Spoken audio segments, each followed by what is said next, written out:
Rahul Gandhi is now expected to lead the opposition's campaign against the land bill. Are you worried?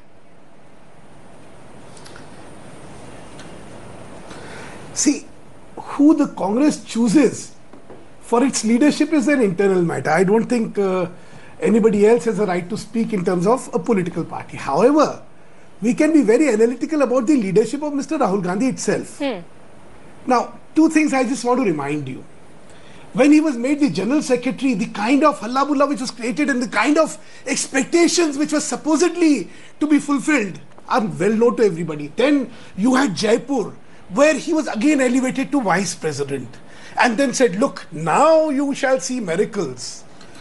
I am reminded of a sher. Umre daraz mang ke laaye the 4 din. Umre daraz mang ke laaye the 4 din.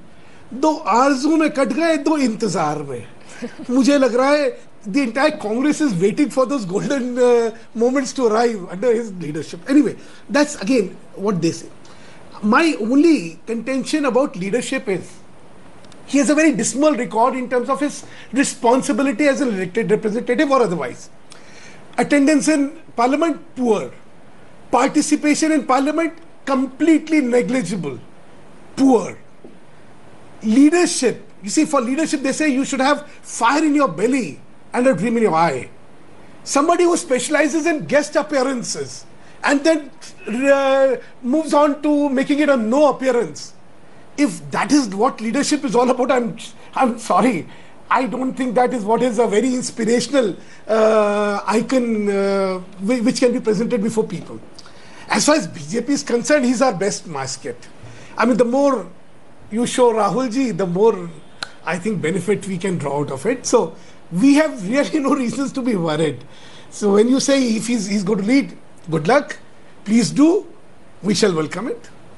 Manishankar Iyer, tonight you've taken upon yourself the task of defending the indefensible. So much has been said about Rahul Gandhi going missing at crucial periods. Just now Mr. Mittal said something and his party colleague has said there are no item numbers in politics. Hasn't every congressman over the past 2 months been reduced to defending Rahul Gandhi for his absence, and you haven't been able to do what an opposition should be doing? Well, you seem to be very deeply concerned that, or embarrassed even, but I'm not. I'm not at all, because when I hear Sudhanshu Tripathi, he reminds me of Lohia describing Indira Gandhi as a gungi gudiya. Sudhanshu MIttal, sir. The way in which sir, they were denigrating Rajiv Gandhi. No, let me finish. Let me finish. I didn't interrupt you. Indira Gandhi was described as a gungi gudiya. Don't mispronounce my name. May I finish? Sure. I will not participate in this program if Sudhanshu Tripathi His name is Sudhanshu Mittal. That's what he's trying to tell you. Sir, I'm not Sudhanshu Tripathi. Whatever his name. It is offensive if you call me by, not by my name, but by somebody else's name. It is very offensive. I know that he is not Sudhanshu. He is not. I know he is not Sudhanshu Gandhi. But let's get back to the subject. You may be. I'm Manishankar Iyer. I'm proud of not being a Sudhanshu Gandhi. All right, please let him make his call me by my name. Otherwise, I'll have to re-christian your name as Mr. Yeah. Let's not digress. Please, Mr. Mittal.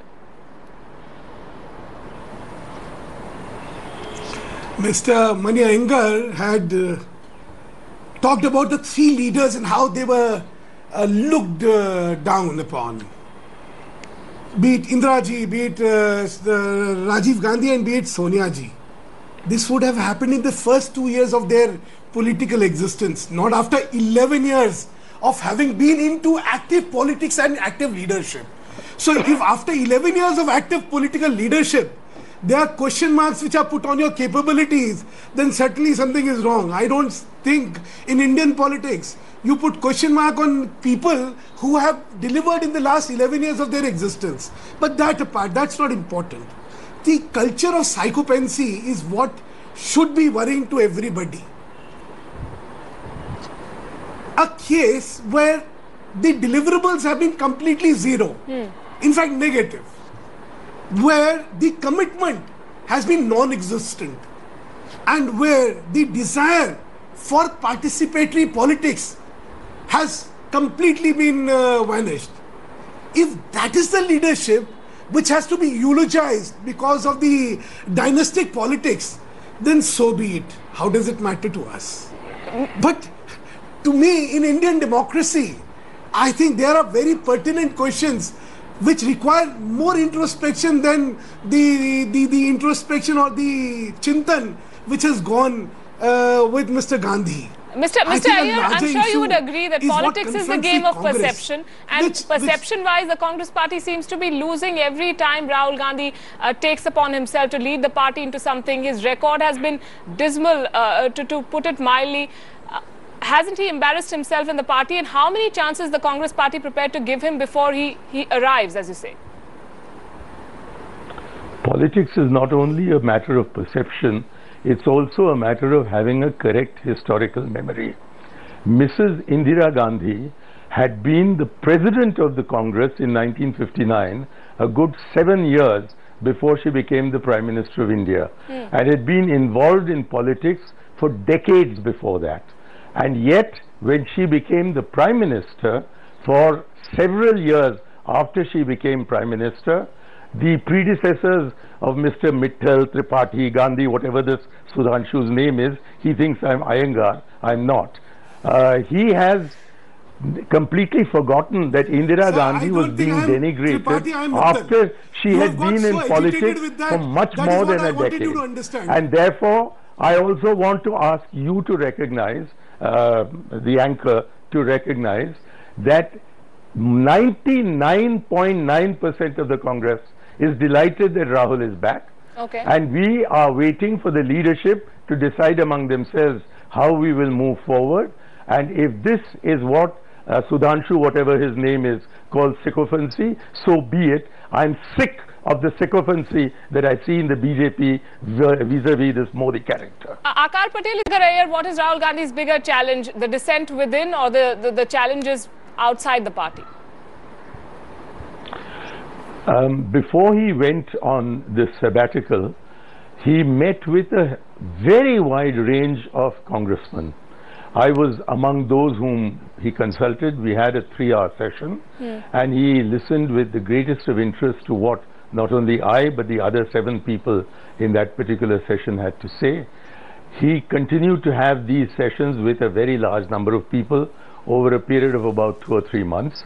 And I think it is because he received so many inputs relating, number 1, to the organization of the party, number 2, to the ideology of the party, 3, the immediate political challenges, and 4, his own particular role in handling these matters, that he has gone away to put all these things together. And I do not think congressmen share the perception that has been heard on this program that he is an incompetent who doesn't know what to do and is a failure and somebody who's a dead loss.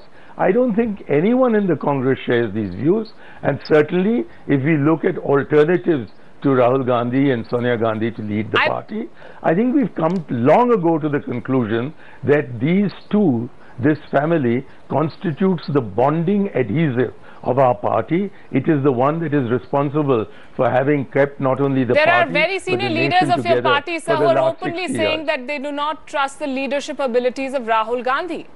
I think your cherry picking and selective quotations reveal which profession you are in, and the statements I am making reveal which profession I am in. I see. Mr. Mittal, do you want to respond? Just two things. A, what did Mr. Rahul Gandhi go for is a supposition which has been articulated differently by everybody, but for Mr. Rahul Gandhi himself. We haven't heard from him why he's going or why he's gone. So when I say worst kind of psychopathy, this is exactly it. Without having the person articulating what he is feeling, everybody is out to say, no, our godfather is feeling this, our godfather is feeling that. One. Secondly, see, for far too long, the Gandhis have been accustomed to all authority, no accountability and no responsibility. And they've reveled into this. But the electorate of this country do not accept this anymore. Right. Period. You have to lead from the front. And lastly, in marketing, they always say you cannot market a bad product. You can sell it once, but if the product itself is inherently bad, it cannot be. So we had the marketing gimmicks when it was the general secretary, when it was the vice president, when it was this and that, including that very, very famous television interview which was given just before the elections. These are all contrived marketing endeavors, but because the product itself was pathetic. So if people want to live with the hope that a bad product can also be marketed, so be it. But this nation is matured enough. Mr. Iyer or whatever his name is may continue to be very optimistic about Mr. Gandhi's introspection and enlightenment. I think he must have gone below the bodh tree to take wisdom from that tree. Well, it may be him, but this nation is far wiser for all these gimmicks. All right, we'll